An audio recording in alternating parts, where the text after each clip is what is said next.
future military actions, Chris. Jennifer, thank you. Joining us now from New York, U.S. Ambassador to the United Nations, Nikki Haley. Ambassador, I want to start with President Trump's tweet after the military action against Syria. Here it is. A perfectly executed strike last night. Could not have had a better result. Mission accomplished. A lot of people say that echoes President Bush 43's premature claim of mission accomplished back in 2003. Isn't President Trump's claim of success just as premature?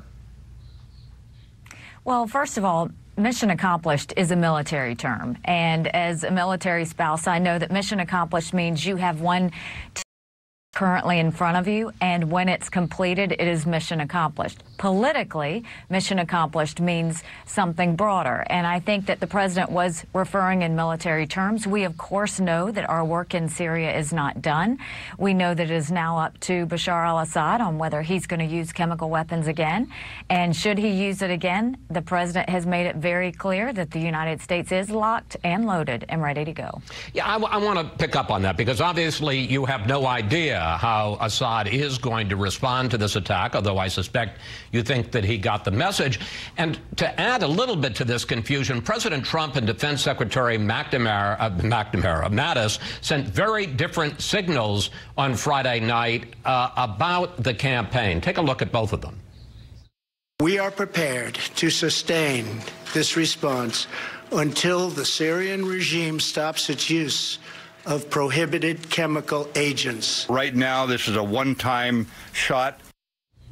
So which is it, a one-time shot or a sustained response?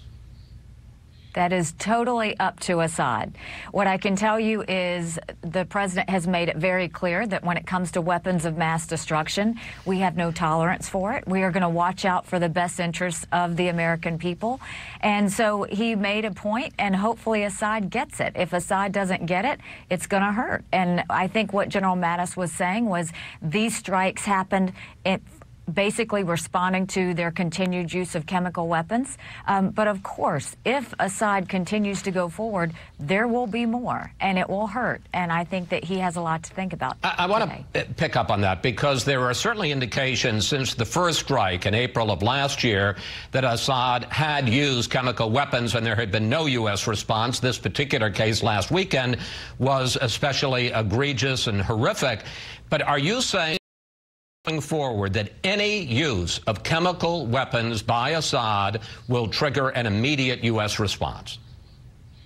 Well, I think, first of all, you said it. This last one was egregious. It was barbaric, and it was disgusting. And so I think what you saw was there had been a cumulative wave of constant use of chemical weapons. Assad knew that Russia had his back. Assad knew that Russia would cover for him at the United Nations, and Assad got reckless, and he used it in a way that was far more aggressive. We have to be very conscious of the fact that we can't allow even the smallest use of chemical weapons. That's why you saw the president strike this past weekend. That's why you saw him expel 60 Russian spies after the attack in Salisbury. This very easily could happen in the United States if we're not smart and if we're not conscious of what's happening. And so this was a message sent to Assad. We'll see how smart he is. But to press my point, if I may, are you saying that going forward there is zero tolerance? Any use by Assad of chemical weapons will trigger a military response?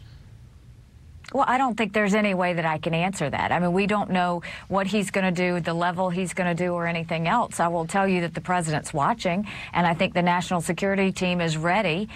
So basically, we will watch his actions. He now dictates his life, and he dictates what happens between the United States, our allies, and his regime. And so hopefully he's gotten the message. It was a pretty strong message. Not only did we go after their absolute strongest research facility, we went after their storage units where they hold the products, and we went after their production. So we put a heavy blow into their chemical weapons program, setting them back years.